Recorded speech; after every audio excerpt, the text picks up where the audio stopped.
bikomoka mu mutima wifuza kubona abantu bigira imbere bahuzwa n'umugambi w'Imana bakora iby'Imana yabageneye, kuko ubundi turi abantu buntu birebaho bubika amaso ku bibazo byacu no ku ngorane zacu, twumva Imana yatwitabarira ikatwigirira neza twebwe ubwacu, ariko umuntu atangiye gutekereza ku bandi, ni ukuvuga ngo kuko umuntu agiye kugira umumaro mu gihe cye ntabwo aba agiye kuwigirira, ahubwo aba agiye gufata ibyo Kristo yamuhaye cyangwa yamushubuje akagira umumaro abandi.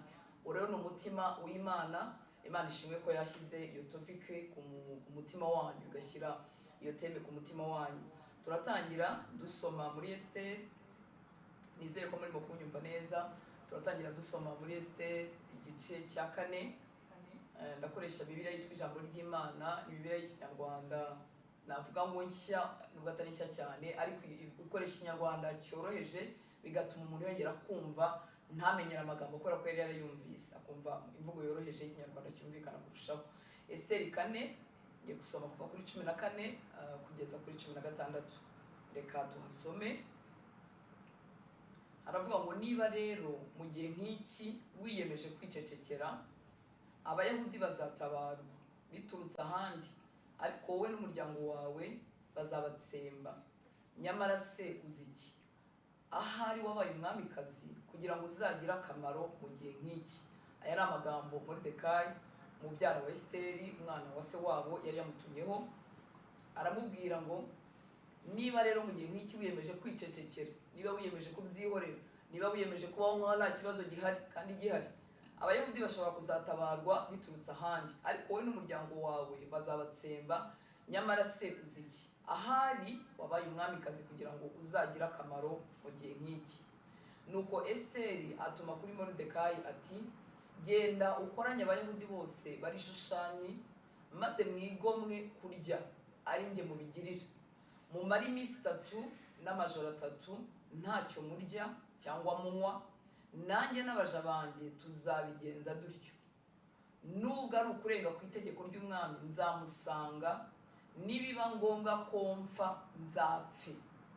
Mwamikazi uvuga amagambo nk'aya ngaya ngo nubwo ari ukurenga ku itegeko ry'umwami nzamusanga, nibiba ngombwa ko mpfa nzapfe. Kuba umumaro mu gihe gisa nk'iki birasaba ko dukomeza kugira umutima nyine nk'uyu Esteri yari afite. Tekereza umukobwa, munakumwita umukobwa ariko yari yaramaze kuba umugore. Tekereza umukobwa uvuga ngo nzirengagiza itegeko ry'umwami, nibiba ari ugupfa nzapfe. Uri umutima umaramaje ku kigero gitangaje, kugira ngo rero umuntu ari no kuba umumaro mu gihe nk'iki, kandi abe umumaro nk'uko Imana ishaka, cyangwa se abe umumaro mu maso y'Imana, kuko umuntu ashobora kuba nawe umumaro mu bantu mu buryo bwe bijyanye n'ibyo ashaka n'ibyo yiyumvamo, ariko mu by'ukuri mu maso y'Imana, Imana itabyita umumaro. Ariko turimo turavuga kuba umumaro mu gihe cyacu nk'uko Imana ibishaka, cyangwa se nk'uko Imana yabitugeneye. Birasaba ko natwe twifuza, tunyoterwa, dushaka kugira umutima nk'uwo Esteri yari afite, umeze nk'uwo kwiyibagirwa, umeze nk'uwo kwikuraho amaso ndetse akaba yahasiga ubuzima, ariko kugira ngo abandi bantu bakire. Ni umutima udashaka ibyawe. Uwo mutima turawukeneye kuwusaba Imana buri munsi duhojejeho, kuko kubera ibyo dukenera n'ibyo dushaka mu buzima, ni umutima ushaka kwitanga. Umwami ntamutunge inkoni, Esteri byari kuba birangiye, yari gupfa nyagupfa mu mubiri. Niyo mpamvu yavuze ngo ndirengagiza itegeko ry'umwami, nibiba no gupfa nemeye kuzapfa. Rero we kwari ugupfa nyagupfa nyine ko mu mubiri. Wibaze noneho twebwe uyu munsi dushobora kwibaza uti, ese iyo biza kuba ari njyewe, iyo biza kuba ari njyewe uri mu mwanya wa Esteri, iyo biza kuba ari njyewe utanse uri umwamikazi muri kiriya gihe, iyo biza kuba ari wowe, ese nawe wari kugira kumaramaza nk'uko Esteri yavuze, cyangwa wari kuvuga uti iyo nibwo nibereye ibwami ibyo byose ntabwo bizangeraho, ubu se ninde uzasanga mu rugo rw'umwami akaza kunyica? Twibaze ari twebwe iyo tuza kuba mu gihe cya Esteri. Noneho twibaze ari twebwe mu gihe cya none, ibyo dusabwa natwe kwigomwa, gushyira ku ruhande rimwe na rimwe kugira ngo tugire ibyo dukiza, hanyuma twumve igisubizo cyiza mu mitima yacu. Wibaze uti si yaba ari njyewe. Wibaze kandi uti uyu munsi ndimo ndakora iki ngo abanjye baramirwe?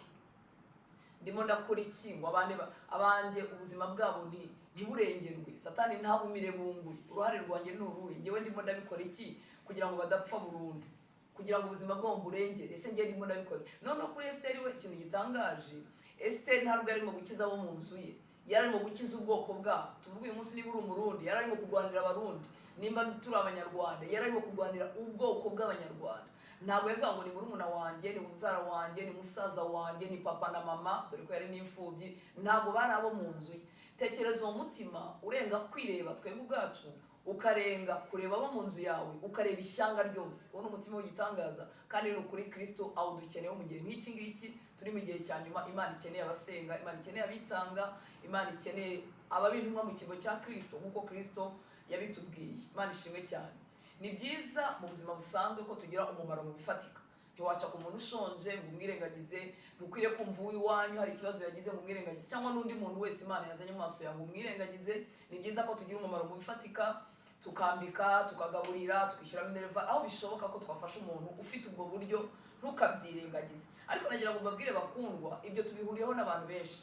Tubihuriyeho n'ababudiste, tubihuriyeho n'abasilamu, tubihuriyeho n'abatemera Imana, abateiste bwose bafite ibikorwa byiza, bagira ama foundation, kuko buri muntu agize neza afiringa good afiringa well, yumva abaye neza muri we, akumva abaye umuntu. Ibyo rero byo kugira neza nubwo bidukwiriye, iyo mirimo myiza ngo itera abantu guhimbaza Imana, nubwo bidukwiriye, ariko hari undi mwihariko wagenewe abari muri Kristo Yesu gusa. Ni ukudakiza umubiri gusa, tugakiza n'ubugingo bw'umuntu. Kubera ko ijambo ry'Imana ritubwira ngo umuntu byamumarira iki aramutse atunze iby'isi byose ariko yarangiza akarimbuza ubugingo bwe. Muri make byamara iki?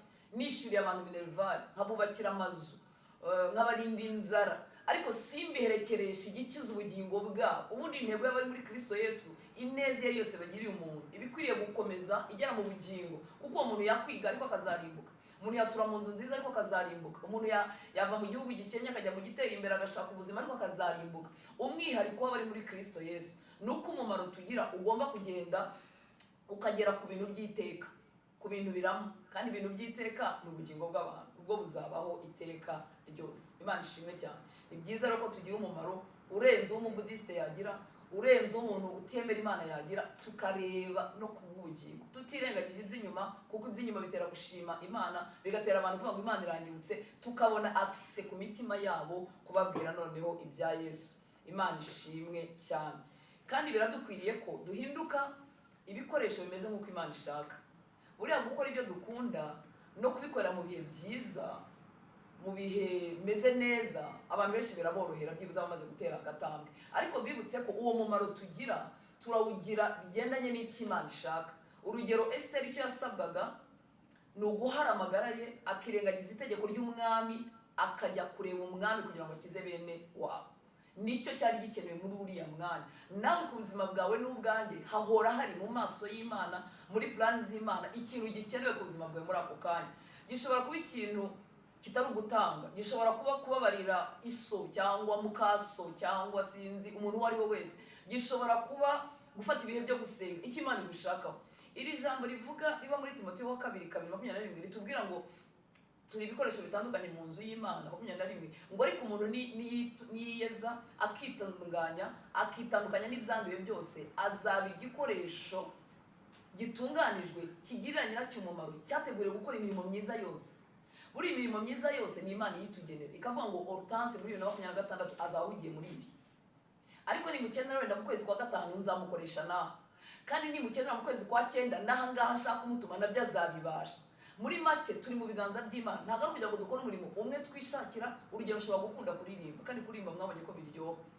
Hanyuma njye kuko nkunda kuririmba, nkumva umurimo ngomba gukorera Imana ari ukuririmba gusa. Ntumbwire ibindi, ntumbwire gusura abarwayi, ntumbwire gutunganya intebe zo mu rusengero, ntumbwire gutwara ubutumwa bwiza moto, ntumbwire. Ariko iyo umubiri nkaba mfite amafaranga, mfite icyubahiro n'ubushobozi, ngiye kohereza bene wacu wenda imipira yo kwifubika, ngiye kubohereza si byo kurya, si cyo cyari gikenewe.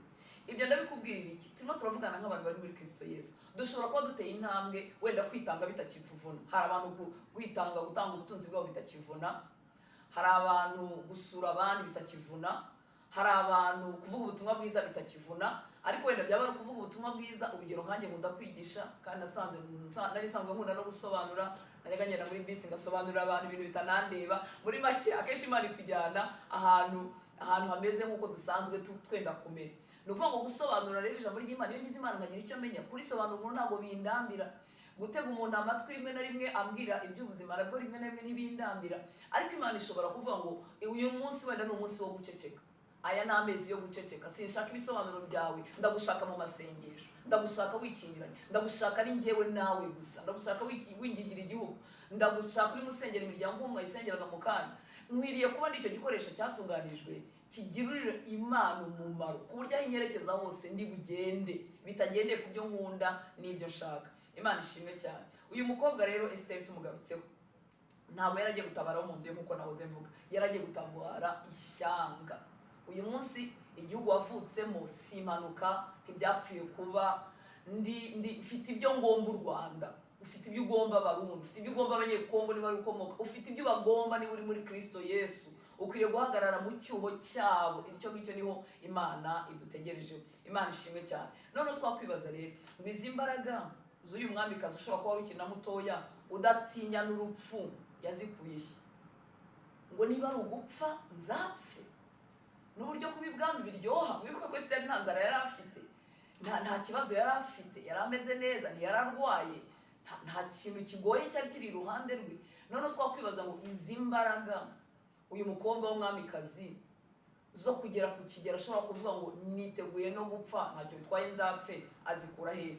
Icyo twabasha kwemeranyaho nibwira twese, twakwemeranya ko umuntu nk'uyu nguyu ushobora kuba determine kuri iki kigero, si ibintu biba ijoro rimwe, ntabwo ari akantu kaba tikitaka, ntabwo ari ibintu bamugejejeho icyo kibazo ngo ahite yemera ngo no gupfa nzapfa. Oya, twitegereje ubuzima bwa Esther buratwereka urugendo rwo gutegurwa n'Imana rw'igihe kirekire, atari imikwa ngo abe umwamikazi, bikiri icyo twita behind the scene, inyuma y'amarido, nta muntu umureba, ariko kugira ngo agire uyu mutima witeguye gupfira abe, nuko Esther hari umwiteguro w'igihe kirekire w'umubano we n'Imana. Bakundwa, dutegurirwa mu ibanga, twajya kugira umumaro ukaza ku karubanda, ariko umuteguro wacu ni mu ibanga. Ntusuzugure ibintu bitari ahantu abantu bareba, ntusuzugure ibintu bikorerwa mu ibanga abantu badahari, ntusuzugure ibintu bikorwa tutarahabwa za platform zitandukanye, kuko ntabwo Esther ashobora kubyukana umutima nk'uriya adasanga nk'urugendo n'Imana ye. Imana ishimwe cyane.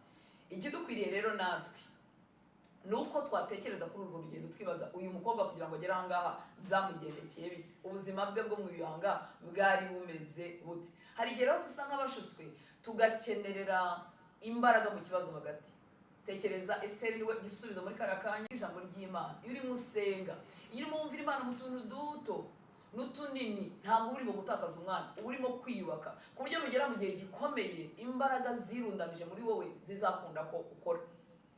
Njya mvuga ngo ntabwo icyatumye Daniel amanuka mu rwobo rw'intare atekanye, uzikunagwa mu rwobo rw'intare uzi ko ziryana, uzi ko zishobora, ariko ukamanuka n'ituze, ni ukubera ibihe yabanagamo n'Imana. Yarasanzwe asenga, ariko umuntu atabanye n'Imana ngo agirane n'Imana urugendo. Daniel yakumanukana induru mu rwobo rw'intare, akamanukana amasengesho mu Kinyarwanda tuyita amatakirangoyi, amasengesho kenshi adakiza, arimo ubwoba, arimo kuyoberwa Imana, arimo gushidikanya, ariko umwiteguro w'inyuma mbere y'ikibazo hagati ni uw'ingenzi. Nshuti z'Imana, Imana ibidushoboze umunsi ku munsi. Mu kibazo hagati rero siho twakirira imbaraga, ahubwo cyagiye mbere rwa rugendo rwa buri munsi, watangira uyu munsi rwaba ari urw'umwazemo iminsi, rwa rugendo rugenda rukwegereza Imana buri munsi, nirwo rubyara Esther ufite imbaraga kuriya. Andi makuru ya Esther ntabwo bayaduhaye cyane, ariko hari ibintu bike bamuvugaho mbere gato yuko aba umwamikazi. Hamwe haratubwira ngo ntabwo yari yaravuze nationalite ye, Moridekayi yari yaramubujije, ntuzavuge ubwoko bw'iwanyu, ntuzavuge igihugu ukomokamo. Araceceka ngo ntiyabivuga. Uraza kubibona mu gice cya 2 ku murongo wa 10 ngo ntiyigeze avuga ubwoko bwe. Byibuze turabona ko yari umukobwa wumvira, kuko Moridekayi yamureze nk'umubyeyi. Uyu mwana yari imfubyi adafite se na nyina. Moridekayi mubyara we mwene se amurera nk'umubyeyi, ariko aravuga ati uramenye hano hantu turi muri iki gihugu cy'amahanga nta muntu uvuga nationalite ye. Esther araceceka, bitwereka byibuza ko yari afite no kumvira. Ikindi kintu gitoya bamuduhishuriraho ku murongo wa 15 none mu gice cya 2 cya Esther, ngo iyo umuntu yajyaga gushyirwa umwami muri ba bakobwa bose babaga batoranyijwe, ijoro umukobwa agomba gushyirwa umwami, ngo umukobwa yasabaga ikintu cyose ashaka, ikintu cyose ashaka ngo akagihabwa. Niko ijambo ry'Imana ritubwira ku murongo wa 15. Kandi mwibuke ko Esther yari yarakunzwe n'abantu, yari afite igikundiro gitangaje ngo abantu bose bamubonaga bamwifurizaga ibyiza. Ubwo biragaragara ko yari afite n'inyifato nziza, ariko noneho ngaho ngo Esther ntiyagira ikintu na kimwe asaba, kandi arabyemerewe. njya nimagina iyo soma Bibiliya ntekereza ko abakobwa bari bamubanjirije kuko nyuma ye urumva nta wundi wabonetse amaze gushimwa irushanwa ryagarukiye aho ngaho, ariko bari bamubanjirije bashobora kuba bari bagiye n'umururumba mwinshi agaterura akajya mvuga kuko bagiraga amezi menshi yo gukaraba yo kwitera za parfum n'imezi 6, ashobora kuba haraza nk'umukobwa avuga ati aka gaparfum nimba sinzongera kukabona reka naka gatware, umwenda sinzongera kubona reka nibi bitware, umuntu akagendana umururumba no gukanura ngo ariko Esiteri igihe cye kigeze kandi afite igikundiro ku nkone y'umwami mu byibuka, ngo ariko igihe cye kigeze nta kintu na kimwe yigeze asaba, ibyo yaragenewe n'ibyo yakiriye aragenda. Mbega icyizere, mbega kwizera Imana yuko ari mutambutse, nibyo twibwira nyine bikiya tumwigiraho. Turabona ko yari umukobwa ugendanye n'Imana, hanyuma igihe kigeze cyo gupfa no gukira agira zambara akura mu minsi yagendanye n'Imana. Ni ibintu byinshi twamwibukiraho. Hanyuma tugarutse wibuke ko yasabwaga gutanga ubuzima bwe, yashoboraga no gupfa. Imwe mu ndwara yo mu gihe cya nyuma bakundwa twese tuziranyeho ni ukwikunda. Uko turushaho kwegera ibihe bya nyuma niko turushaho kwikunda, ibibazo birushaho kuremera, ubuzima bukarushaho kugorana, bukarushaho guhenda, amaso tukayakura ku bandi, twese tukayiregerezaho. Pawulo yarabivuze yandikira Timoteyo mu rwandiko rwe rwa 2 igice cya 3, aramubwira ngo umenye ko ntabwo turi basome ku murongo wa 2, yaramubwiye agace kabanza niko mvuga ko nyine yaramubwiye ngo umenye ko mu bihe bya nyuma abantu bazaba bikunda. Hanyuma ku murongo ukurikiraho wa 3 hari ahantu hatangaje yavuze ngo nta nubwo bazaba bakunda ababo barimo bavuga hariya n'abantu n'abavandimwe ba bugufi, n'abantu bo mu nzu, kuko mu gifaransa baravuze ngo ni affection naturelle, ni ukuvuga ngo ni rwa rukundo nkunda uwo nabyaye, nkunda uwo tuvukana, nkunda umubyeyi wanjye, nkunda umuvandimwe wanjye, ngo mu bihe bya nyuma urwo narwo ruzatakara. Mwumve ibihe dusohoyemo inshuti z'Imana. Niba rero mu gihe cya nyuma indwara ikomeye kurusha izindi ari ukwikunda no kudakunda abawe, turaza kuba b'umumaro mu gihe cyacu muri iki gihe duhagazemo gute? Imbaraga turazikura he? Ku rukundo rwa benshi ruzakonja nk'uko biri tubwira, kandi uko urukundo rwa benshi rukonja niko abaguhemukira wowe baba benshi, kubera ko urukundo rwarabakonjanye. Kandi ushobora no guhemukirwa n'abantu banakwegereye, ba bugufi bwawe, bo mu nzu yawe, aho wagiriye neza, aho uhaye icyizere gitandukanye. None ko urukundo ruzaba rukonje, nta kabuza mushobora kuba udahemukiwe n'abantu, uzakura hehe imbaraga zo gukomeza kuba uw'umumaro mu gihe cyawe? Imana ishimwe cyane. Abizera rero kugira ngo tutagwa mu mutego wo kubura umumaro data yaragutegerejeho, abo Imana idukeneye, kugira ngo imibabaro itatuzimya, kuko buri imibabaro igira imbaraga zo kuzimya umuntu, byenda kumera nk'icyaha. Icyaha kizimya umuntu iyo agisitayemo akakigwamo agera akavuga ati ubundi ndimo ndagirana, cyangwa Satani akamungora akavuga ati ariko se nkawe uragira ute, urirwa wikarakasa, wabyihoreye, bari akaba aribo bavuga, bari akaba aribo bakora, wabyihoreye. Icyo ni icyaha. Ariko ni imibabaro bakundwa, imibabaro izimya abantu, igatuma duhomba abanyamumaro twahoranye, abanyamumaro bakoraga imirimo myiza n'ibikorwa byiza, bakanguraga abandi kubukiranutsi, bagaceceka bakaryama tukababura kubera imibabaro. Urabigenza ute rero? Ndabigenza nte twebwe abigihe cya nyuma gisoreyeho, aho urukundo rwa benshi ruzakonja, abantu bazaba bikunda, aho ubuhemu buzagwira? Turabigira dute kugira ngo tubone imbaraga zo gukomeza kugenda?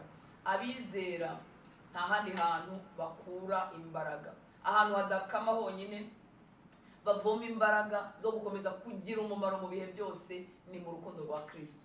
Numva tuyoboye mu masengesho yigeze kuvuga akantu nk'ako ngaho, ni mu rukundo rwa Kristo wavoma imbaraga zo kugira umumaro Imana igushakaho mu mwaka umwe, muri 2, muri 10, muri 20, muri 30, ukazarinda usaza uri umunyamumaro mu gihe cyawe, warabaye uw'Imana yashakaga ko uba. Nta handi hantu hari imbaraga zidakama uretse mu rukundo rwa Kristo. Imana ishimwe ko aho tuzivoma aho zidashirayo, uzivomye muri wowe ubwawe zagukamana pe, nzivomamo muri gihe cyangwa uzivoma muri pasiteri wawe zakama, kuko ni umuntu yahinyuka, ndi umuntu nahinyuka. Wavuga uti ariko sura ni wa mubyeyi waza atubwiriza adukangurira gusenga, adukangurira yabaye iki? Ni umuntu yahinyuka. Ariko ahantu urwandiko rwa mbere rwa Yohana igice cya 3:16, birakwiriye ko umuntu uzi Yohana ubutumwa bwiza 3:16 akwiriye no kumenya urwandiko rwa mbere rwa Yohana 3:16, kuko byoroshye kubifata mu mutwe iyo byenda gusa. Yohana 3:16 ni handi hatubwira ko Imana yakunze abari mwisi cyane igatanga umwana wayo w'ikinege kugira ngo abamwizera bahabwe ubugingo buhoraho be kurimbuka. Hanyuma urwandiko rwa mbere rwa gatatu nako urwandiko rwa mbere rwa Yohani 3:16 muri Bibiliya yera haravuga ngo iki nicyo kitumenyesha urukundo icyo ari cyo, nuko Yesu yatanze ubugingo bwe ku bwacu, natwe ikidukwiriye nuko twatanga ubugingo bwacu ku bwa bene data. Reka tubugendemo buhoro kugira ngo tuwumve cyangwa se twongere tuwumve. Iki nicyo kitumenyesha urukundo icyo ari cyo, nuko Yesu yatanze ubugingo bwe ku bwacu. Urukundo twarumenyeye muko Yesu yapfuye ku bwacu, niho rugaragara. Ni urukundo rusumba inkundo zose zabaho, ni urukundo par excellence. Muzi ko mbivuga iki nicyo kitumenyesha urukundo icyo ari cyo, nuko Yesu yatanze ubugingo bwe ku bwacu. Ikidukwiriye nuko twatanga ubugingo bwacu ku bwa bene data. Muri Bibiliya ijambo ry'Imana haravuga ngo dore icyo tumenyera urukundo nuko Kristo yitanze akadupfira, ni nako natwe tugomba kwitangira abavandimwe bacu. Umva umukoro rero kugira ngo tube abanyamumaro, nuko tumenye urukundo rw'Imana rutangaje rwatumye Yesu apfa ku bwacu. Hanyuma uko turumenya, uko rugwirira muri twebwe, uko ruzurwa n'izo mbabazi Imana yangiriye, uko bigenda bisobanuka muri nge nkabishurirwa bikambera ubuzima, niko nanjye mpabwa imbaraga zo gutanga ubuzima bwanjye ku bw'abandi nta nyungu, nta kindi kintu dushaka. Iyo tutasogongeye, tutavomeye muri uru rukundo rw'icyo Yesu yakoze, tuzagira abantu umumaro, dufite imibare, dufite icyo dushaka kugarurirwa, dushaka gukurwamo icyubahiro, dushaka ibindi. Buri mutima w'umuntu ukenera ibintu byinshi cyane. Umutima w'umuntu ukenera amafaranga gusa, ushobora no gukenera kuba recognized, mukanyemera bikagarukira niyo ntacyo mwamba kugira izina. Umutima w'umuntu unyoterwa ibintu byinshi kubera ibintu bitandukanye umwanzi aba yaradukomerejeho. Iri jambo riravuze ngo dore icyo tumenyera urukundo nuko Kristo yitanze akadupfira, ni nako natwe tugomba kwitangira abavandimwe bacu. Umuntu udashoreye imizi mu cyo Yesu yamukoreye azagira umumaro igihe gitoya, kuko azawungabanywa n'imiyaga uburyo bwose. Iyo dukijijwe dushaka kwinjira mu guhamagarwa kwacu, dushaka gukurikira Yesu uko bikwiriye, ntabwo Satani dukomera amashyi, arakurwanya yivuye inyuma. Nibagira inyuma nibagira imbere, arakurwanya mu buryo bwose, azagutegera ahantu hose. Ariko iyo twasogongera urukundo, icyo tumenyera urukundo nuko Kristo yitanze akadupfira. Iyo dushoreye imizi mu rukundo tuzaba abanyamumaro. Icyambere tuzasigana, kuko uwo dukorera, uwo twifuza ko ahabwa icyubahiro, uwo twifuza ko ahuzwa n'abantu, iyo dukunze urukundo rutarondoreka, icyo gihe ntabwo dukama. Hanyuma ntitubasha gushira imbaraga, kuko turavoma aho imbaraga zidakama. Turavoma mu rukundo twakunze, duhora tubyibuka, twabyibuka tukumva twakoze bike, tugahita tugira imbaraga zo gukomeza. Twabyibuka twenda gucogora, twakwibuka ko twakunzwe twendaga gucogora, urukundo rukatubera mu abandi bantu bagahuzwa n'Imana. N'ubuzima bw'Imana yakoresheje abandi bantu bakunguka. Muri make muri wowe havamo inyungu ya benshi, kuko kugira umumaro aho kubaho ku bwanjye ni ukureba njyewe ubwanjye n'ibinyungura n'ibimfasha bigagarukira. Ariko kugira umumaro ni igihe Kristo akoresheje ubuzima bwanjye, ni igihe Data akoresheje ubuzima bwawe bukagira umumaro abandi. Baba benshi mu mibare, baba bake, ariko ubaho kubwa usavinga abandi. Imana ishimwe cyane. Dore uko Yesu yabitubwiye rero urugendo bigendamo. Muri Yohana 12 ubutumwa bwiza bwanditswe na Yohane igice cya 12 23 tugeze kuri 26. Haravuga ngo Yohana 12 23 na 26 Bibiliya yera ngo Yesu arabasubiza ati igihe kirasohoye ngo umwana w'umuntu ahabwe ubwiza bwe. Guhabwa ubwiza ko ari ugupfa no kuzuka. Ngo nukuri ndababwira yuko iyo akabuto k'ishaka kataguye hasi ngo gapfe kagumaho konyine, ariko iyo gapfuye kera imbuto nyinshi. Ukunda ubugingo bwe arabubura, ariko uwanga ubugingo bwe muri iyi si azaburinda ageze ku bugingo buhoraho. 26 umuntu nankorera ankurikire, kuko aho ndi n'umugaragu wanjye ariho azaba. Umuntu nankorera Data azamuha icyubahiro. Imana ishimwe cyane. Ku murongo wa 25 hatubwiye ngo ukunda ubugingo bwe arabubura, ariko uwanga ubugingo bwe, hano nibagashyizemo ariko harimo kandi kiyongera no ngo uwanga ubugingo bwe ku bwanjye. Ntago ari kwanga ubugingo byo kuba careless cyangwa byo kwiyanga, byo kwicwa n'agahinda. Oya, nugira ibyo areka, ugira ibyo yigomwa, uwemera gutanga ubugingo bwe ku bwa Kristo. reka ndebe gatoya uko havuga muri Matayo 10:39 umurongo usa nk'uwo nguwo. Haravuga muri Matayo 10:39 ngo urengera ubugingo bwe azabura, ariko utita ku bugingo bwe ku bwanjye ni ku bwa Kristo. Esteri ko ari ku bwa bene wabo kugira ngo bakire, kuko ari Imana igushaka, nkuko umuvandimwe yaramubwiye ngo ahari cyakubitse ngo umwamikazi mu gihe nk'iki. Cyatumye Imana ibuka umwamikazi no kugira ngo ukize abantu. Natwe icyatumye tubona agakiza, icyatumye muba Kristo yacunguye muri 2026 tukaburimo, tukaba tugihumeka bakundwa, impfu zidutwariye abantu hirya no hino, ariko we nanjye tukaba dukijwe turi mu mwami. Ahari icyatumye mba nkijijwe muri 2026, ahari icyatumye uzi Kristo, wumva amagambo y'Imana agutije inyota, agutije muri mu mugoroba mwari kuba mutekeye abana muri mu yindi nshinga, ariko kuba umutima wawe unyotewe Imana. Icyatumye Imana ikora ibyo ngibyo ni ukugira ngo muri wowe Imana izakize abandi bantu benshi. Ngurengera ubugingo bwe azabura, ariko utita ku bugingo bwe kubw'abandi azabubona. Imana ishimwe cyane. Hari ibyo twigomwa abandi bantu bakabikiriramo, Imana ikabibakirizamo. Imana ishimwe. Abanyamumaro rero bo mu buryo bw'Imana bose bagira ibyo bareka kubera Yesu. Esteri yaragiye kureka ubuzima bwe n'ubwiza bwe, dore ko ngo yari na mwiza, yaragiye kubireka gapfa kugira ngo abandi bantu bakire. Abantu bose bazaba abanyamumaro muri iki gihe kimeze gitya, aba abanyamumaro mu maso y'Imana, bose hari ibintu bigomwa. Iri jambo ryatubwiye ngo ukunda ubuzima bwe ntayemere kubutanga arabutakaza, ariko uharira amagara ye ku bwa Yesu, Imana ishimwe cyane, azabugarurirwa inshuro nyinshi. Reka dukomeze. Abanyamumaro mu buryo bw'Imana bose bagira ibyo bareka kubera Yesu, kubera icyubahiro cy'izina rye. Hari situation ushobora kugeramo ugashyira ku munzani, ukareba wakwitabara uki, ukabibona uburyo wakwitabaramo, ariko uburyo wakwitabaramo wenda bwahumuriza amarangamutima yawe, bwatuma wumva umeze neza, ariko wagaruka ku cyubahiro cya Yesu ugashyira ku munzani ukavuga uti ibi bintu bihesheje Yesu icyubahiro, abyungukiyemo, azabikomeresha abandi, azabikirisha abandi, ese abazabyumva bizabungura. Wajya ukabona ugasanga ni wowe wenyine byungura, hanyuma ugahitamo icyubahiro cy'izina rya Yesu. Urumva rero abanyamumaro hari ibyo bigomwa, hari aho bapfa ariko Yesu akungukira muri. Imana ishimwe cyane.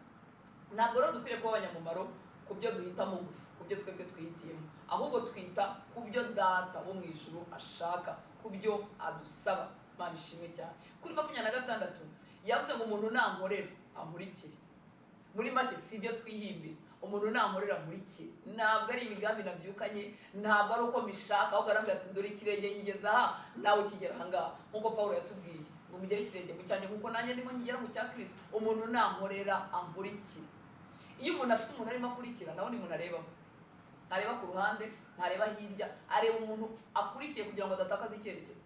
Niba ngomba gukurikira umuntu ari mu mwijima, ngomba kuba kumwegera, nkareba hashinze ikirenge, nkareba hakase nkamukurikira. Umuntu nankorera nkurikire. Ntabwo gukorera Imana no kuba abanyamumaro ari ibyo twihimbira, ahubwo aratubwira ati nuko natwe tukagenda uko nguko atubwiye. Indi nkuru nziza rero nuko bitagarukira ngo yavuze ngo umuntu nankorera nkurikire, kuko aho ndi ari umugaragu wanjye ari naho azaba, kandi umuntu nankorera Data azamuha icyubahiro. Harimo n'ibintu by'icyubahiro, humura. Cyubahiro twese turagikunda, tucyungukiramo, kiraryoha, Data aragitanga. Umuntu nankorera amurikire, aho umugaragu wanjye azaba, aho ndi n'umugaragu wanjye azaba, kandi umuntu nankorera Data azamuha icyubahiro. Ariko rero indi nkuru, nta cyubahiro kibanziriza gupfa, habanza gupfa. Imana ishimwe cyane. Abantu bose bakorera Data mu kuri ajya mubahisha pe mu buryo bwe, badakoresheje kumanipira abantu, badakoresheje kubishakisha mu zindi mbaraga n'andi mafuti. Data ajya yubahisha abamukorera. Nusoma Bibiliya uzasanga abantu bakorera Imana Data yaragiye abubahisha. Niba utegereza mu buzima bwawe n'abantu bose baba bari mu cyaro cyangwa badafite n'amashuri cyangwa abakurikiye Imana, Data ajya abubahisha. Nukuri Data arabikora mu buzima bwa twese, arabikora. Ariko mbere y'icyubahiro iteka habanza gupfa. Aho rero ni ibintu bibihira. Aho niho tutabikundira, ariko niko bigenda. Kuri 23 niba wibuka hariya twasomaga, yaravuze ngo igihe kirageze ngo umwana w'umuntu ahabwe ubwiza bwe. Ariko ubwiza bwe se yavugaga n'iki? Yaragiye gupfa. Akomeza basobanurira, aravuga ngo akabuto k'ishaka iyo kataguye hasi ngo gapfe ntabwo kavamo andi masaka menshi. Muri make ibintu byose bihera ku kubanza kumanuka. Ngo akabuto k'ishaka kataguye hasi ngo gapfe, kagumaho konyine. ntabwo nabo umumaro ngo Imana imvanemo abandi bantu benshi hatabanje akabuto kishaka kubanza gupfa. Ngo Yesu yabivuze yenda guhabwa ubwiza bwe, yarimo ababwira iby'urupfu rwe, aravuga ngo nanjye ngomba kubanza ngapfa kugira ngo ngarure ubugingo bwa benshi, mpuze abantu benshi na Data. Ntabwo urugendo rwa Yesu rutandukana n'urwacu. Twebwe amaraso yacu ntabwo yakiza abantu, ariko gupfa kwanjye kuri kamere yanjye, Kristo akuzura muri njyewe, Data arabikoresha ngahinduka uw'umumaro mu gihe cyanjye. Imana ishimwe cyane. Ngo akabuto k'ishaka kadapfuye kataguye hasi ngo gapfe kagumaho konyine. Gupfa no gutakaza ubushake bwanjye, ngatakaza ibyo ndarikira, hanyuma nkemera gukurikira Imana, nkemera ubushake bw'Imana bukanganza. Nuko gupfa kandi tubisabwa buri munsi, nta nubwo dupfa rimwe. Oya, twikorera umusaraba buri munsi, dupfa ku byo turarikira bitandukanye n'ibyo Imana ishaka, dupfa ku bushake bwacu, dupfa ku rukundo rw'iby'isi, dupfa ku gukomera, dupfa kugira amazina akomeye, twifuza ko Yesu yagaragarira muri twebwe. Akabuto k'ishaka iyo kataguye hasi ngo gapfe, ntabwo gashobora kuvamo menshi. Umuntu ashobora gusa nk'aho abaye umunyamumaro mu maso y'abantu, ariko mu maso y'Imana iteka ni igihe ubugingo bwawe wabutanze, ni igihe wahakanye ibyo wararikira, gukemera ko iby'Imana byuzura muri wowe, uzahinduka uw'umumaro kandi uzakiza ubuzima bwa benshi. Imana ishimwe cyane. Twebwe abizeye ko urupfu rwa Yesu rwadukijije, dukwiriye kwemera ko dukwiriye gukomeza gukorerwamo n'urupfu rwa Kristo. Turabona umurongo bisobanura. Twebwe abizeye ko urupfu rwa Yesu ari rwo rwadukijije, dukwiriye kwemera gukomeza gukorerwamo n'urupfu rwa Yesu kugira ngo ubugingo bwe bugaragarire muri twebwe. Pawulo yarabitwandikiye mu rwandiko rwe rwa kabiri yandikiye Abikorinto igice cya 4 ku murongo wa 10. Urwandiko rwa kabiri Pawulo yandikiye Abikorinto igice cya 4 ku murongo wa 10. Umva uko havuga. Aravuga ngo tugendana mu mubiri iteka urupfu rwa Yesu, ngo ubugingo bwa Yesu nabwo bugaragarire mu mibiri yacu. Mwibuke ko icyo Data dukirisha ni icya Yesu kiri muri twe. Njyewe muntu usanzwe wenda nakora ibyo ku mubiri, ariko ntiyankirisha gukiza ubugingo n'ubuzima bw'abantu. Ariko icya Yesu kiri muri njyewe, icya Yesu kiri muri wowe, Data yagikoresha kigakiza ubugingo bwa benshi. Erega nuko twakijijwe kuko batubwiye ubutumwa bwiza, twakijijwe kuko abadukomeje, twakijijwe kuko abadusengeye, twakijijwe kuko abitanze. Ibihugu bitari byageramo ubutumwa bwiza cyangwa amoko nako atarageramo ubutumwa bwiza, ni abantu bagenda atazi niba azapfa cyangwa niba azemerwa akajyana ubutumwa bwiza. Natwe umunsi kugira ngo tube dufite ubutumwa bwiza, intumwa za mbere hafi ya zose zarapfuye, turabizi. Yohani niwe wenyine wabayeho arasaza. Ni ukuvuga ngo abantu batanze ubuzima kugeza ubwo bapfuye. Murabizi umugaragu w'Imana Pawulo yaravuze ngo uretse no gufungirwa i Yerusalemu akashyira muri gereza, niteguye no gupfa. Amagara yanjye nta kintu ambwiye. None uyu munsi twebwe ibintu tuba dusabwa ni ukuri, ni ugupfa ku tuntu duto twa kamere, kuko ntakaje kadinyite kanjye, ntakaje icyo nashakaga, amarangamutima yanjye ababajweho gake, ugasanga ibintu dusabwa gupfa nta nubwo ari n'ibintu bikomeye. Ariko dukwiriye, twebwe abizeye ko urupfu rwa Kristo rwadukijije, dukwiriye kwemera ijambo rigakora muri twebwe, ngo tugendana mu mibiri yacu iteka urupfu rwa Yesu. Bivuze iki? Bivuze ko ngenda mbamba Hortense buri munsi, aho Yesu yabambwe ku musaraba, Hortense akagenda bambaho kamere ye n'ibyo ararikira bimubuza kwakira ibyo gukorera Imana. Imana ishimwe cyane. Ngo tugendana mu mubiri iteka urupfu rwa Yesu, ngo ubugingo bwa Yesu nabwo bugaragarire mu mibiri yacu. Tugendana mu mubiri iteka kugeza igihe nzavira muri uyu mubiri, kugeza igihe uzawuviramo. Tugendana mu mubiri iteka urupfu rwa Yesu, ngo ubugingo bwa Yesu nabwo bugaragarire mu mibiri yacu. Nuvuga ngo ubugingo bwa Yesu bugaragare muri njyewe, nibwo azakirisha abandi.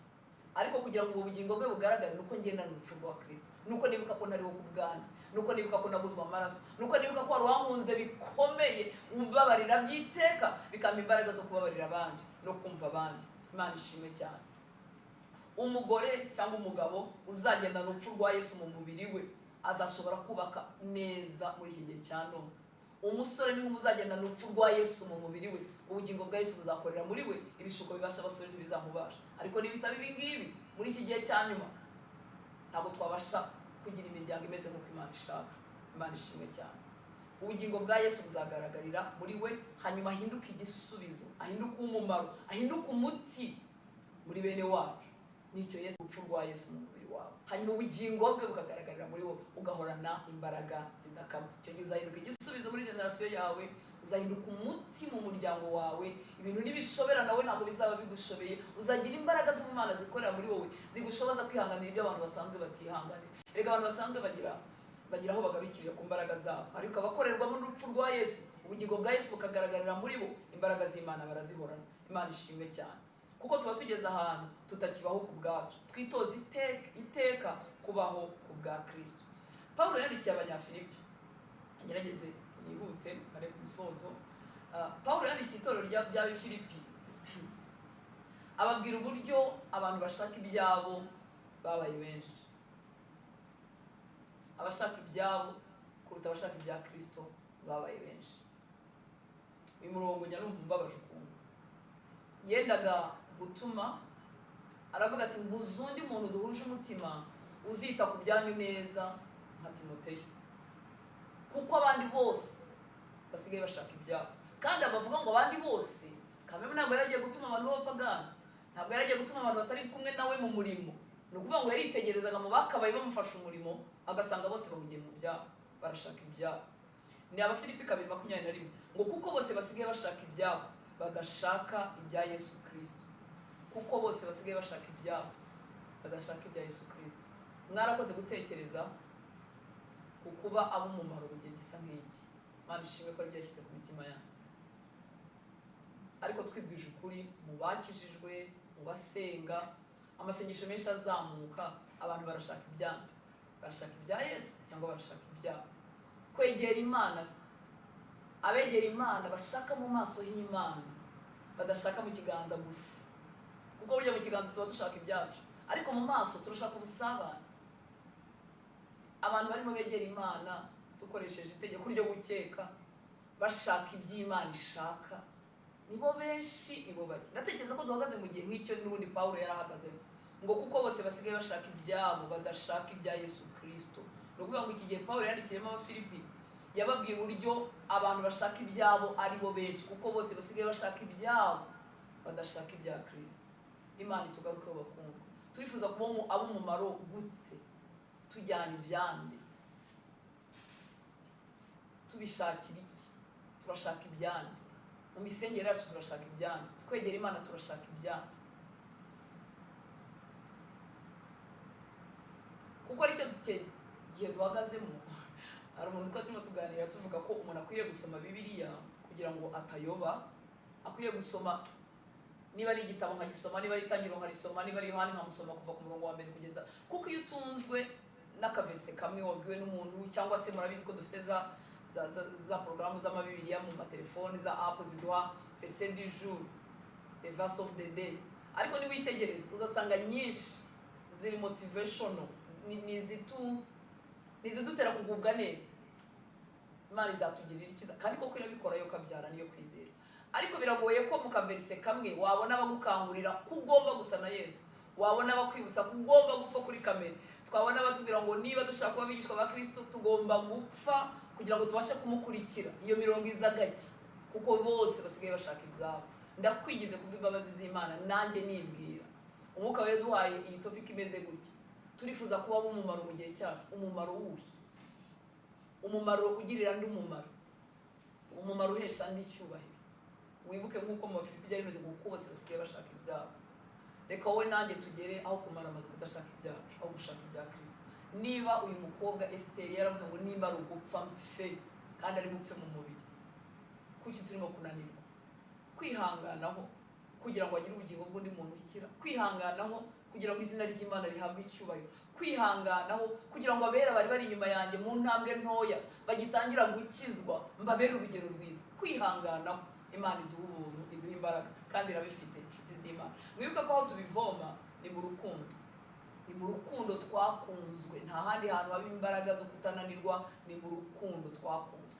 Iyo uhoranye kugendana muri wowe urupfu rwa Kristo, wibuke iki? Kabishikana tumwe ngo tujye tubikora tumwibuka, dusangira igaburo ryera ngo tujye tubikora tumwibuka, twibuka ko yapfuye ku bwacu, nibuka ko yanshatse. Teka iyo mbyutse mu gitondo umutima wanjye urashima, uravuga ngo ngenda byutse, mbyutse ndi muzima, natanze iki? Mbyutse ndi mu gakiza, ndyamana amahoro mu mutima wanjye ko nanapfuye najya mu ijuru, natanze iki? Uretse imbabazi z'Imana. Imana iduha ubuntu kugira ngo niba twizera ko twakijwe n'urupfu rwa Kristo, dukomeze kugendana urupfu rwa Kristo muri twebwe, kugira ngo ubugingo bwe bukorere muri twebwe, tubashe kuba ab'umumaro mu gihe cyacu. Nitugendana urupfu rwa Kristo, wari uzi ko Satani atazatubasha, azaza kunyica ku kintu runaka. Twebwe urupfu rwa Kristo kugira ngo ubugingo bwa Kristo bugaragare muri twebwe, nibwo Imana izakirisha. Imana ishimwe cyane. Paulo rero twandikiye nanone ngana ku musozo mu Filipi igice cya 4:12 na 13 aravuga ngo nzi gucishwa bugufi, nzi no kugira ibisaga, naho n'abandi hose nuko n'abandi kose nigishijwe uburyo bwose bwo kwihanganira byose. Ariko tekereza umuntu ngo yigishe uburyo bwose bwo kwihanganira byose, umuntu usebuzwa n'iki kuba umumaro? Ibi bintu ntibiba mu buzima bw'abantu babaye akazuyaze. Abantu bakazuyaze barashaka uko bigenda uko bashakaga n'ibitagenda uko baye. Ariko uzi kwigishwa kubaho mu bintu byose, icyo gihe nta buriganya bwa Satani buzakubasha, nta mutego uzakubasha. Imana ishimwe cyane. Ngo nzi gucishwa bugufi, nzi no kugira ibisaga, naho ndaba ndi hose nuko naba ndi kose nigishijwe uburyo bwose bwo kwihanganira byose, ari uguhaga, ari ugusonza, ari ukugira ibisaga cyangwa gukena. Shobozwa byose na Kristo umpa imbaraga. Shobozwa byose na Kristo umpa imbaraga. Imana ishimwe cyane. Tuzabishobora kubera Kristo ari muri twebwe, ariko tuzabasha kuba mu mumaro mu bihe byose, mu bihe byose. Imana niko igukeneye. Bitabaye mu bihe byose, Satani yabaza igihe ari bugutegemo, akavuga ati ahangaha ndabizi neza ko yahageze atahatambuka, kandi ari Imana yari igukenereye. Imana ibaha umugisha. Reka dusenge hanyuma dukomeze, niba hari bube ibibazo cyangwa ibitekerezo, ariko reka tubanze dusenge. Ni wowe Imana yavuganaga nawe, wowe ku giti cyawe. Imana iragukeneye. Uyibera amaboko, uyibera akanwa, uyibera amaguru, uyibera umuyoboro mu muryango wawe aho uri, yacamo ihumugisha abo mubana, itanga agakiza kuba kwegereye, abo mwicarana muri office, inshuti zawe. Ni wowe Imana ifite. Ntago abamarayika bazaza bagendagende mu isi babwira abantu ubutumwa bwiza, ntago abamarayika bazaza bagendagende mu isi berekana urukundo rw'Imana, ntago abamarayika bazaza bagendagende mu isi bagende bababarira abantu. Ni wowe Imana ifite. Urupfu rwa Kristo rugakomeza rukakorera muri wowe, ukavuga nka Esiteri, ukavuga ngo niba ari ugupfa mfe ariko abantu bakiri, kandi wowe ntacyo uzaba. Imana izakurinda, Imana izaguha ubuntu n'imbaraga. Iriya jambo dukunda tuvuga ngo ushobozwa byose na Kristo umpa imbaraga, ku murongo wa 13 turarikunda, ariko bikomoka mu murongo wa 12. Ninde ushobozwa byose na Kristo uduha imbaraga? Ni umuntu ufite kurira kumaramaza, nzi kubaho gikene, nzi kubaho gikire, nzi kuba mu bisaga, nzi kuba bidahari. Imana iduha ubuntu, iradukeneye kugira ngo abantu bahabwe ubugingo, nabo tuzaraganwe ijuru. Iradukeneye kugira ngo hari ukwihangana kwawe, igira undi muntu yongera kuzamura, utajugunye, udataye, udakubise hasi. Imana ishimwe cyane. Imana iduha umutima nk'uwa Kristo wo kongera guha abantu batwegereye andi mahirwe. Wibuke ko Petero yihakanye Yesu, akamwihakana pe, hanyuma Yesu azutse amwongera andi mahirwe.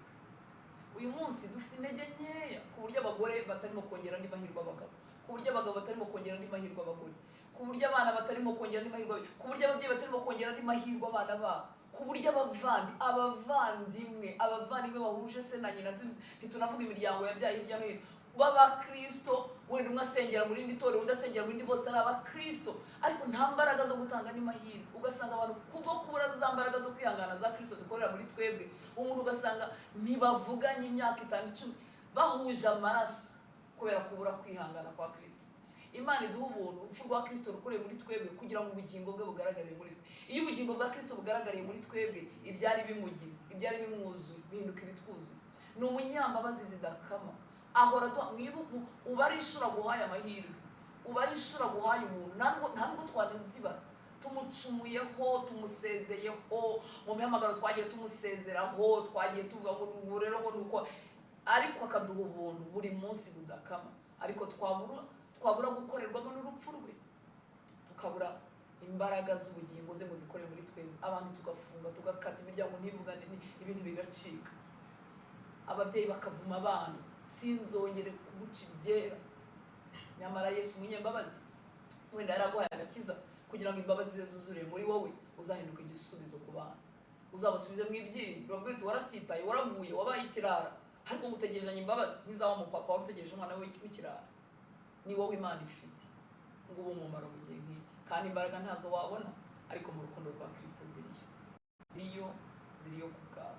Data, turi abahungu bawe, turi abakobwa bawe, turi abantu waguze amaraso y'igiciro, turi abantu wakunze, turi abantu wongeye gutuma ngo twibutse ko ni twebwe ni buri muntu ku giti. Nta nubwo turebera mu kivunge mwana, buri muntu muri twebwe uramuzi, uzi ibyacamo, uzi ibyamubayeho byamubuza kuba umumaro, uzi ibyo umwanza mukangisha mubwira ati nkawe rega se wowe washobora iki, wakora iki, wavuga iki, wahera hehe. Ibyo byose urabizi, ntabwo byagucitse. Ariko inkuru nziza waduhaye ni uko imbaraga zidakomoka muri twebwe, ntabwo zikomoka muri twebwe. Ijambo ryo ryatwe ngo iki nicyo kitumenyesha urukundo, nuko witanze ku bwacu, ngo nuko natwe ikidukwiriye nuko twatanga ubugingo bwacu ku bw'abandi. Imbaraga tuzivoma mu cyo wakoze ku musaraba, warakoze gupfa ku bwacu, nuko urimo aratubwira ngo urwo rwawe rukorere muri twebwe kugira ngo n'ubugingo bwawe bugaragarire muri twebwe. Njyewe nta mbaraga zikunda byiteka nabona, nta mbaraga zihangana byiteka nabona, ariko wowe muri nje nemeye gupfa kuri kamere yanjye n'ibyo ndarikira. Ubuzima bwawe bwakuzurira muri njyewe, maze muri njyewe ugakiza benshi. Watubwiye mu ijambo ryawe ngo akabuto k'ishaka k'amasaka kataguye hasi ngo gapfe, kaguma konyine, ngo ariko iyo kaguye hasi kagapfa kavamo ubugingo bwa benshi, kavamo andi masaka menshi. Niko n'ubuzima bwacu bumeze. Tugenderere uyu mugoroba aho twihagazemo hatarimo wowe, duhe gupfa kuri ako gace. Ibyari byaratunaniye tukabandarira ku byo dushaka, kandi tubereyeho gusohoza ibyo wowe ushaka, nabyo turabiguha. Ibyatubabaje se bikadutsikamira se mwami, tukajya twumva ntitwabishobora, twakiriye ubuntu bwawe uyu mugoroba, twakiriye gutwikirwa n'umwuka wawe, twakiriye imbaraga zawe nyagora ku ngoma. Urimo urahamagarira aba bakobwa kuba b'umumaro, urimo urahamagarira aba bagabo basore kuba b'umumaro mu gihe cyabo. Mwami w'abantu, turasenze ngo uduhuze n'imigambi yawe, uduhuze n'ibyo ushaka, kugira ngo abe ari byo dukora. Turasenze kandi mwami ngo uduhe ubuntu muri iyi si irimo gusiganwa mu gushaka ubuzima, uduhe ubuntu bwo kwiherana nawe kugira ngo tuvome imbaraga muri wowe, kugira ngo ijambo ryawe rigwirire muri twebwe, tudakomeza kuba abana tugateraganwa n'imiyaga y'uburyo bwose. Kristo wasubize Satani, urambwira ngo umuntu ntatungwa n'umutima gusa, atungwa n'amagambo yose ava mu kanwa kawe. Data, reka ubugingo bwacu bugaburire, duhe inyota y'ibyawe kugira ngo umutima w'ubugingo udukomeze mwami. Niduca mu bihe bikomeye bisange dukomeye. Ese umutima wari ukomejwe bituma avuga ngo niba ari no gupfa napfa, kuko yari afite imbaraga z'umutima. Turasenze mwami ngo udukure mu bitagira umumaro, udukebure kubw'imbabazi zawe, udukure mu byo dutindamo bituma tudatungwa umutima w'ubugingo kuri twebwe, tugahorana intege nkeya, imiyaga y'uburyo bwose ikaturyamisha. Utwuzuza inyota y'ibyawe. Waravuze ngo umuntu nagira inyota azahuri anywe, ngo imigezi y'amazi y'ubugingo izatemba iva mu nda ye. Ngo ibyo bivuze uvuga ku bizera bendaga guhabwa umwuka wera wendaga kohereza, ngo azaba afite ubuzima butemba muri we. Mwami, twatwara iki? Twashyira iki bene wacu? Twashyira iki abagabo bacu? Twashyira iki abana bacu? Twashyira iki abagore bacu? Twatwara iki? Nuwe mumaro twajyana tutuzuye imbaraga zawe nyagora ku ngoma. Turaje ngo tuvomere muri wowe imigezi y'amazi y'ubugingo ive muri twebwe, itembe mu miryango yacu. Tuba abantu bazana ubuzima, tuba abantu bazana uburyohe. Niko watubwiye ngo turi umunyu w'isi, ngo turi amatabaza. Ni wowe mucyo w'ukuri, ngo kandi abagukurikira ntibagenda mu mwijima ukundi. Reka amatabaza yacu yarazimye yongere yake, maze duhindukamo umumaro mu gihe cyacu. Urakoze mwami w'abantu. Saba umugisha abana bawe, reka ubwiza bwawe budutwikire, reka icyubahiro cyawe kitugote, reka aho twari turambariye wongere utweguye, maze buri muntu kuko ufite umushaka bitandukanye n'icyundi, umuhe kukwegera kugira ngo amenye icyo umushaka. Ngo tutarabaho n'umunsi n'umwe mu gitabo cyawe wari waranditsemo iminsi yacu, wari waragena ibyo wifuza ko tuba byo, udushoboze kukurebaho. Erega ni wowe soko yo kumenya umumaro dushaka, imihamagaro dushaka, ibyo twifuza. Uduhe gutinda ku birenge byawe, uduhe gutindana nawe mu rusaku no gushaka ubuzima n'iterambere. Utwigisha uko dukoresha amasaha, dore ko twese waduhaye angana. Utwigisha uko dukoresha umwanya wacu mu nshingano, mu kurera abana, mu kuba abagore cyangwa abagabo, mu gushaka amafaranga, mu kwiga n'ibindi byose bidusaba mwami. Utwigisha uko tugira umwanya wo kubana nawe, wowe wabikoreye ba Daniyeli, wowe wabikoreye ba Yosefu, wowe wabikoze mwami Yesu ufite igihe gitoya ukararusenga ukaziruka ukajya gusenga mu rukerera ukagaruka ugakiza abantu mu gihe gitoya. Uduha ubwo buntu, ukura amaso yacu kubitagira umumaro. Igitwikirizo cy'umwanzi kidutsikamira, twajya kukwegera tukabura imbaraga, tugahorana uburemere ku bitugu byacu ntitubashe gusenga. Icyo gitwikirizo cy'umwanzi kimenagurike mu izina rya Yesu. Ubuzima bwacu buture munsi y'ikirere gikingutse, maze dusabane nawe bikunde, twiga ijambo ryawe bikunde, tukwiyegurire bikunde kubw'ubuntu n'imbabazi zawe. Urakoze.